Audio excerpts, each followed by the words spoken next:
Yeah, check this out. Right. This is the tallest and skinniest print I've ever done on the Anycubic Kobra 3. All the supports were auto-generated. The only thing I did add was the brim at the bottom, but I really thought this wasn't going to stay on the plate. I thought it would come off. It hasn't. It's stayed on. It's been over a 4-hour print.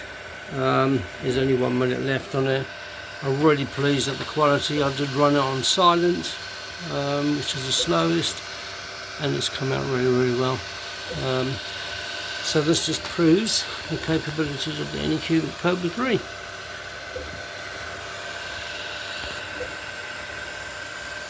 Yeah, really happy with that. Thanks for watching. Please don't forget to subscribe if you haven't done so already, and keep an eye out for any of the other videos I'll upload.